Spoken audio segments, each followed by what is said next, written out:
Anteriormente vimos los efectos ingreso y sustitución, vimos una forma de calcularlos y también dijimos que quedaba pendiente el desarrollo de la ecuación de Slutsky. En este video vamos a desarrollar esa ecuación. Sin embargo, para desarrollar esta idea tenemos que poner en la mesa una serie de cosas más que quizá resulten un poco extensas, pero que es necesario llevar a cabo. Entonces, esta vez hemos puesto el orden de el video. En la primera parte del video vamos a comprobar una identidad que es necesaria para desarrollar la ecuación de Slutsky y que esa identidad implica la relación que existe entre la demanda marshalliana y la demanda hicksiana, es decir, la que corresponde al nivel de la maximización de la utilidad y la que tiene que ver con la minimización del gasto o la demanda compensada.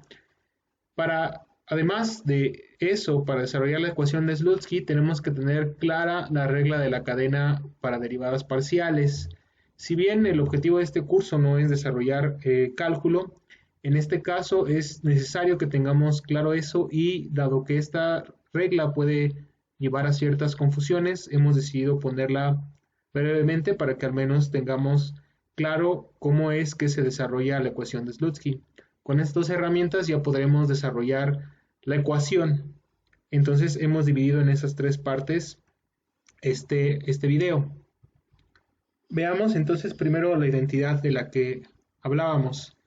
Si recordamos, teníamos dos distintas funciones de demanda que habíamos llamado demanda marshalliana y demanda hicksiana. La primera demanda, la demanda marshalliana, que era o se obtenía a través de la maximización de la utilidad, era una función tal xy que estaba en función del vector de precios y el ingreso, o esos eran los dos argumentos de la función. Por otro lado, desarrollamos también la demanda hicksiana o la demanda compensada, que esa proviene de la minimización del gasto y que en el video anterior vimos que más bien corresponde a una demanda no observable, pero que nos permite descomponer las decisiones del consumidor en sus distintos efectos. Tiene por argumentos xy, que es el nivel de demanda, tiene también como argumento los distintos precios, y en este caso no tiene el ingreso, sino que tiene la utilidad. Entonces vamos a desarrollar una identidad que pone en relación ambas funciones. ¿Cómo encontramos esa identidad? Si suponemos, por ejemplo, que supongamos dos cestas o dos bienes x1 asterisco, x2 asterisco, tal que maximizan la utilidad. Es decir, x1 asterisco y x2 asterisco representan decisiones óptimas de consumo. Si eso es así, yo puedo evaluar la función de utilidad original o la función de utilidad de las preferencias en x1 asterisco, x2 asterisco, siempre que el nivel de demanda, estas x1 asterisco y x2 asterisco representen una función, es decir, que estén presentados en sus formas de funciones de demanda, y yo las evalúo en U, voy a tener una nueva función, y si yo la evalúo voy a conocer lo que se llama como función de utilidad indirecta. Para lo que vamos a ver en este video y en lo que resta del curso, no es necesario que tengamos claro este concepto porque corresponde más bien a los cursos avanzados, pero lo mencionamos para tener cierto sentido de lo que estamos haciendo. Entonces, esta función de utilidad indirecta representa a su vez la utilidad óptima, es decir, que esta U representa, digamos, una U asterisco que es la utilidad máxima o la utilidad que se está maximizando dada la restricción presupuestaria. ¿Qué puedo hacer yo con esta U óptima? Pues puedo meterla en esta función, en la función de demanda hicksiana. Si yo tomo esta U asterisco y la evalúo en la demanda hicksiana. Aquí le voy a poner una H para diferenciarla de esta y que tengamos claro qué estamos haciendo. Y H, y le evalúo, bueno, voy a ponerle 1 porque he puesto aquí subíndices. Voy a poner aquí el 1 para no tener confusión. X1, supongamos que es el bien 1 de la demanda hicksiana, y yo la voy a evaluar en el mismo vector de precios que está dado por el mercado y hasta que veamos, bueno, en lo sucesivo, hasta que veamos la ecuación de Slutsky, no vamos a suponer que cambia, va a depender de precio 1, precio 2 o los n bienes precios que haya, y la utilidad, pero ahora en vez de ser la utilidad sola, va a ser la utilidad máxima. Eso quiere decir que vamos a tomar X1 hicksiana y la vamos a evaluar en la utilidad, pero máxima, y eso quiere decir que vamos a utilizar como argumentos X1 óptimo y X2 óptimo. Entonces, esta función, si yo la reescribo en sus argumentos o la presento de otra manera, voy a tener que X1 hicksiana va a ser una función que va a estar evaluada, o sus argumentos van a ser los precios, el vector de precios, y únicamente X1 asterisco y X2 asterisco, puesto que al evaluar aquí puedo decir que esta depende solamente de estas dos funciones, de estos dos argumentos, perdón. Y esto, y esa es la identidad que vamos a ver, resulta que es idéntico a la demanda marshalliana evaluada en el vector de precios y el ingreso. Esta identidad, técnicamente, si quisiéramos hacerlo o darle el rigor que merece, tendríamos que comprobarla y meter una cantidad de suposiciones y de definiciones muy amplias. Entonces, lo que vamos a hacer un poco es asumir que esta identidad que está trabajada en los cursos de microeconomía avanzada es cierta, y lo que vamos a hacer es dar un ejemplo para ver que se cumple, es decir, que al menos se cumple para una función de estilo Cobb-Douglas, que es la que hemos trabajado usualmente. Entonces vamos a hacer ese ejemplo para demostrar que esta identidad se cumple. Entonces vamos a poner aquí una línea para dividir de una manera más o menos ordenada las ideas.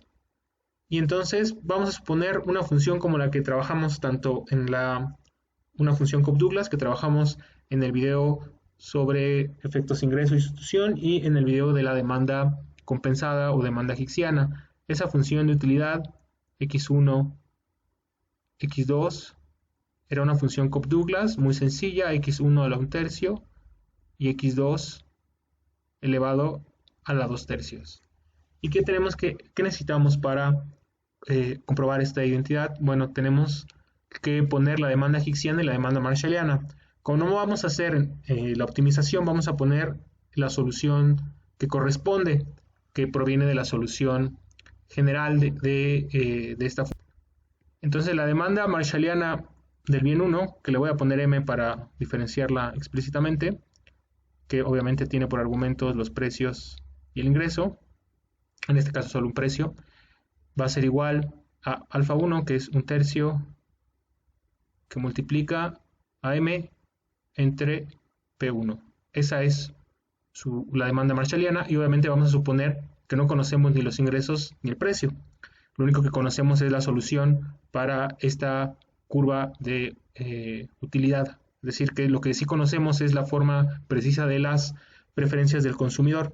Y la demanda de ese mismo bien, pero en su versión hicksiana, que también está en función de los precios y no del ingreso, sino de la utilidad, es igual a P2 entre P1 elevado a la 2/3 que multiplica a U. Entonces, estas son las demandas que tenemos que evaluar para poder comprobar la identidad. Esta X1H, si bien hemos trabajado en el curso con esta definición, en el video donde desarrollamos la minimización del gasto, esta es la solución. Y aquí me falta un 2. Es P2 sobre 2P1, todo elevado a la 2/3 que multiplica a U. Entonces, ¿qué tenemos que hacer? Según esta identidad, lo que nos dice es que tendríamos que encontrar la U óptima. ¿Y cómo obtenemos la U óptima? Bueno, pues ya sabemos que estas son la demanda marshalliana del bien 1 y la demanda higgiana del bien 2. Por lo tanto, para obtener la función de utilidad indirecta, que es esta, para obtener la U óptima, necesitamos también la demanda marshalliana del bien 2. Por lo tanto, la vamos a poner acá. Entonces, la demanda marshalliana del bien 2, que también tiene argumentos precio y m. Reitero un poco los argumentos para tener claro qué es lo que está evaluando cada una de las funciones. Eso va a ser igual a 2/3 que multiplica a m entre P2. Entonces, ¿qué tenemos que hacer? Bueno, pues tenemos que, digamos, tomar esta función y sustituirle x1m y x2m. Es decir, si yo nombro esta como mi ecuación 1, lo que tengo que hacer es sustituir, bueno, voy a poner primero qué estamos haciendo. Para la función de utilidad indirecta, vamos a sustituir x1m y x2m en 1.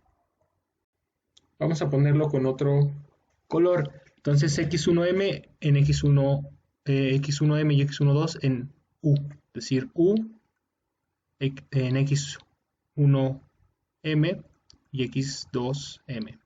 Entonces vamos a poner todo este argumento elevado a la 1/3 multiplicado por todo este argumento elevado a la 2/3. Es decir, que va a quedar como 1/3 de m entre P1 elevado a la 1/3 que va a multiplicar a 2/3 que multiplica a m entre P2 elevado todo a la 2/3. Entonces, si desarrollo un poquito, puedo separar, es decir que tengo 1/3 elevado a la 1/3 por m a la 1/3 entre P1 a la 1/3, es decir, separar el exponente, que multiplica, igualmente lo separamos acá, pero vamos a hacer una separación más para simplificar el desarrollo. Yo voy a tener que esto puedo ponerlo como el producto de 1/3 multiplicado por 2, ¿sí? Entonces puedo tener 1/3 por 2, es decir, es solamente expresarlo de otra manera, ya veremos por qué, elevado a la 2/3 que multiplica a m elevado a la 2/3 entre P2, perdón, elevado a la 2/3. Entonces podemos simplificar aquí. Por ejemplo, este m a la 1/3 y este m a la 2/3, el exponente suma 1, entonces podemos simplificarlo. A su vez, este 2/3, le voy a poner con otro color para ponerlo, yo puedo poner este 2 elevado a la 2/3, ponerlo como si fuera aquí a la 1/3 y este a la 2/3, es decir, esto sería otra forma de expresar esto. Y 1 a la 2/3 o 1 a la 1/3 o 1 a la que sea va a seguir siendo 1, es decir, 1 a la 1/3, es decir, 1 a la 1/3 es igual a 1 y por lo tanto 1 puede ser expresado también como 1 a la 1/3. Es decir, que yo puedo decir que eso es igual a 1 a 1/3, perdón, entre 1/3 que multiplica a m a la 1, porque ya hemos sumado el exponente, entre P1 a la 1/3 y que multiplica aquí abajo P2 a la 2/3. Y eso multiplica a 1 a 1/3, perdón, a la 2/3 por 2 a la 2/3. Y por lo tanto, podemos decir entonces que la función de utilidad indirecta es simplemente 1/3 de m que multiplica o que está dividido entre P1 a la 1/3 por P2 a la 2/3 por que multiplica a 2 a la 2/3. Es decir, es una forma más simple. Aquí solamente en este 1/3 sumamos el exponente 1/3 y 2/3. Y esta expresión la vamos a sustituir en x1h. Voy a ponerla ahora con otro color. Es decir, que con esto vamos a poder encontrar esta función y por lo tanto comprobar la identidad. Entonces vamos a sustituir todo esto en x1h y entonces vamos a decir que x1h va a estar evaluada en los precios y en la utilidad máxima que ya hemos dicho que corresponde a esto y que corresponde a la función de utilidad indirecta, que es esto.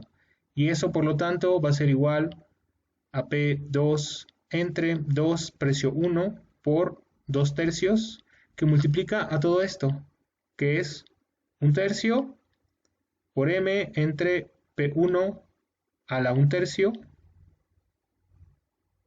entre P2 a la 2 tercios, todo eso multiplicado por 2 a la 2 tercios.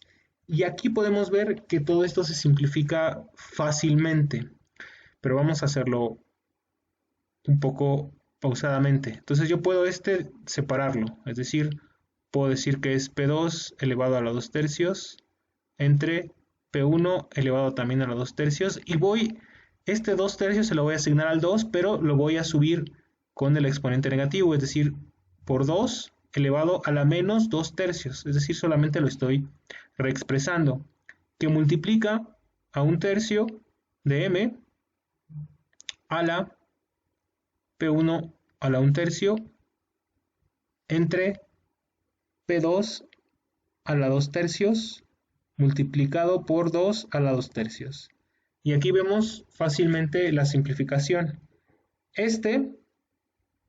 Si yo desarrollo 2 que tiene la misma base y 2 y 2 que son misma base y sumo los exponentes, voy a tener que esto va a ser igual a 2 elevado a la 0 y por lo tanto eso es igual a 1. Por lo tanto ya no lo voy a tener en la siguiente expresión.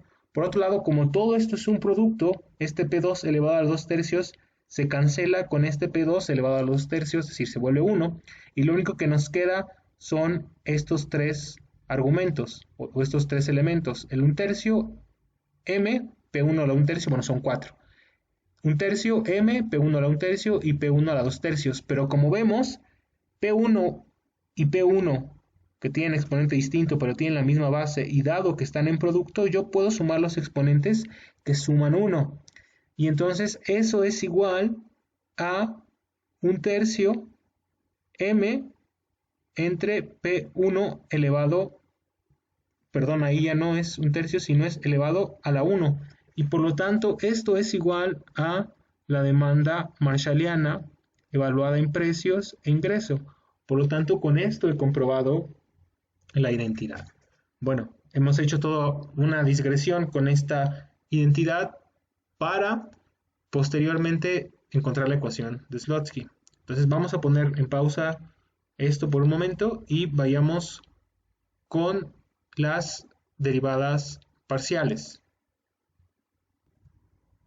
Vamos entonces con la regla de la cadena para derivadas parciales. La regla de la cadena con derivadas parciales. Entonces, cuando utilizábamos o se utiliza la regla de la cadena, implica que una función que tiene una variable tiene a su vez esa variable asociada a una función.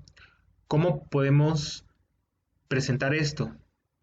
Entonces, supongamos que tenemos una función z que depende de tres variables, f, g y h. Y que a su vez, f, g y h a su vez son funciones de otra tercera variable que es x. Es decir, f es función de x, g es función de x y h también es función de x. Entonces la pregunta es, ¿cómo encontrar la derivada de z, pero no con respecto a f, g o h, sino con respecto a la otra variable en discusión, que sería x? Entonces, ¿cuál es la derivada parcial de z respecto de x?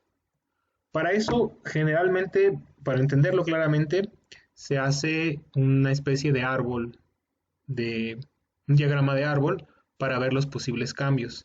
Entonces vamos a ponerlo como habitualmente se pone. Entonces tenemos aquí z, ¿sí? ¿Y z de cuántas variables depende? Bueno, depende primero de f, por otro lado de g, y a su vez de h. Voy a cambiarlo un poco para tener un poco más de espacio para escribir. Aquí voy a poner g, aquí voy a poner h. Y a su vez, f tiene como variable x y g tiene como variable también x y h, perdón, tiene como variable también a x. Entonces, lo que podemos observar es que para observar el cambio de z dado un cambio en x, tenemos que evaluar tres cambios: el cambio de f dado x, y el cambio de g dado x, y el cambio de h dado x. Por lo tanto, es la suma de tres derivadas parciales, pero esas tres derivadas parciales son a su vez una función de otra, y por lo tanto tendríamos que aplicar la regla de la cadena. Entonces suena un poco confuso, pero en realidad es bastante sencillo. Entonces es decir, vamos a ponerlo aquí, es decir, tengo que encontrar la derivada parcial de z respecto a f primero, la derivada parcial de z respecto a g, la derivada parcial de z respecto a h, y después la derivada parcial de f respecto de x, es decir, este cambio hacia acá, luego el cambio de g dado x, y luego el cambio en h dado un cambio en x. Es decir, este va a ser producto, producto, producto, es decir, regla de la cadena, regla de la cadena, regla de la cadena, y para encontrar el cambio, en el caso de derivadas parciales, solamente aplicaría la suma. Es decir, que la derivada parcial de z respecto de x sería igual a la suma de tres cambios, que sería la derivada parcial de z respecto de f, que multiplica a la derivada parcial de f respecto de x, más la derivada parcial de z respecto ahora a g, por la derivada parcial de g respecto de x, más la derivada parcial de z respecto de h, que multiplica a la derivada parcial de h respecto a x. Entonces suena un poco largo y puede llegar a ser dependiendo de las funciones, pero en realidad es muy sencillo. Entonces es la misma idea que para una sola variable, solo que ahora, digamos, tendría que aplicar la regla de la cadena tantas veces como tantas variables en función de x tuviera, ¿sí? Entonces vamos a poner un ejemplo muy sencillo para avanzar en lo que nos interesa, que es la ecuación de Slutsky. Entonces vamos a dividir aquí y vamos a poner el ejemplo. Entonces pongamos una función z,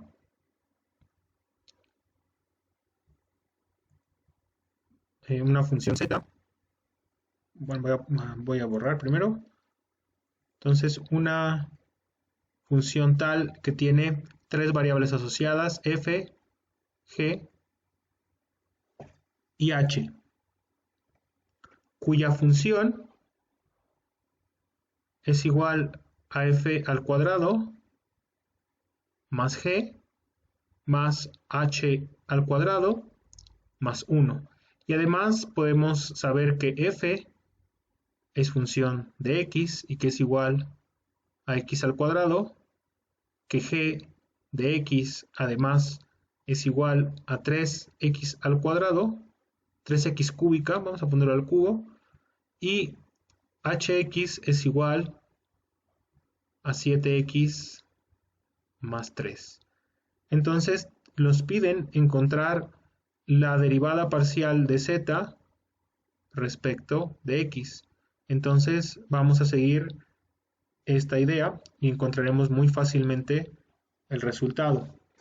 Entonces vamos a tener que la derivada parcial entonces de z respecto de x va a ser igual a la derivada parcial de esta de z respecto a f. Entonces primero con respecto a f, es decir, primero este, que es igual a la derivada parcial de f al cuadrado, que sería 2f. Y como está sumando, se hace 0, 0 y 0. Y esto lo multiplicamos ahora por la derivada parcial de f con respecto a x, que es igual a 2x. Más, lo pongo con otro color, ahora la derivada parcial de z respecto de g, que va a ser igual a 1. Y luego lo voy a multiplicar por la derivada parcial ahora de g, es decir, de g respecto a x, que va a ser igual a 9x al cuadrado, más, ahora con respecto a h, que va a ser la derivada parcial de z con respecto a h, que es igual a 3x al cuadrado, que multiplica ahora la derivada de h de x respecto a x, que es igual a 7. Y entonces ya podemos avanzar en la derivada parcial. El 1, como no tiene asociado ninguna función, pues evidentemente se vuelve 0. Entonces si desarrollamos esta derivada parcial de z respecto a x, voy a tener que es igual a 4f por x más 9x al cuadrado más 21x al cuadrado. Ahora, aquí tengo una f, pero como yo sé que f es igual a x al cuadrado, puedo sustituir esta expresión y tener que la derivada parcial de z respecto a x es igual a 4x al cuadrado por x, va a ser igual a 4x cúbica más 9x al cuadrado. Bueno, aquí como es también x al cuadrado y x al cuadrado, pues podemos simplificarlo y decir que es igual a más 30x al cuadrado. Y entonces esta es la derivada parcial. Entonces, como vemos, puede ser un poco engorroso aparentemente por el número de derivadas parciales que tenemos que obtener, pero se resume mucho utilizando esta expresión y con este ejemplo. Entonces la necesitamos porque vamos a aplicar esta derivada parcial o esta regla de la cadena de derivadas parciales a una derivada de la demanda hicksiana a partir de la considerando, la identidad que hemos trabajado y desarrollar la ecuación de Slutsky. Entonces vamos a retomar la idea de que,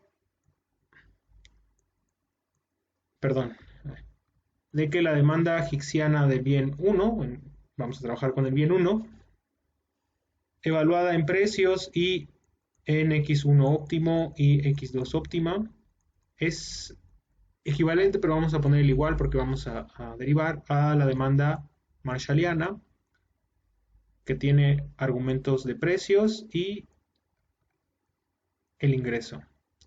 Aquí vamos a recordar que m en realidad también es una función, es decir, m es igual a precio de x1 más precio 2 de x2, es decir, aquí es donde aplicaría un poco la idea de la regla de la cadena, porque Pm es una función a su vez de x1 y x2, si consideramos que P es algo dado, aunque también tendría por argumentos precios. Entonces sería una función, xm es una función que a su vez depende de otra función, que en este caso es m. Es decir, xm podríamos decir que es igual a precios de m, que depende también de precios y de x. Vamos a poner aquí el gorro para decir que son vectores. Entonces tenemos esta expresión. ¿Qué pasaría entonces si yo quisiera encontrar la derivada parcial de x1 h respecto al precio 1? Es decir, ¿cuánto se va a modificar la demanda compensada cuando cambie un precio? Es decir, tratando un poco de seguir la idea de los efectos ingreso y sustitución. Es decir, ¿qué va a pasar con el efecto sustitución cuando cambie el precio? Entonces yo tengo que encontrar la derivada parcial. Entonces vamos a hacer rápidamente el diagrama que habíamos hecho anteriormente cuando vimos la lámina de las derivadas parciales. Es decir, teníamos x1h y tiene aquí asociadas dos variables, p y m. A su vez m depende de x1 y de x2. Depende también de p1 y de p2, pero necesitamos solamente x1, ya veremos por qué. Bueno, vamos a ponerlo completo, mejor. Pongamos completo. Es decir, depende por un lado de P1, depende también de P2 y depende de M. Y a su vez M depende de P1 y de P2. Entonces tendríamos que derivar, hacer lo mismo que hicimos con anterioridad. Solo que aquí, como vamos a derivar con respecto a P1, esta derivada no la necesitamos, ni este lado del diagrama. Entonces vamos a saber que vamos a necesitar la derivada parcial de x1h respecto a P1 y nada más. Ya no vamos a seguir aquí el producto porque P1 no es función de nada, entonces aquí no tenemos que aplicar la regla de la cadena. En este otro argumento sí, es decir, vamos a tener que sacar la derivada parcial de x1h respecto a m y la vamos a tener que multiplicar por la derivada parcial de x1h respecto de la derivada parcial de, perdón, no x1h sino la derivada parcial de m respecto de P1, es decir, como hicimos en la lámina anterior. Es decir, la derivada parcial de x1h respecto de P1 va a ser igual a la derivada parcial de xm, de esta m, de x1m, respecto del precio 1, más la derivada parcial, pero ahora en este cambio, ¿sí?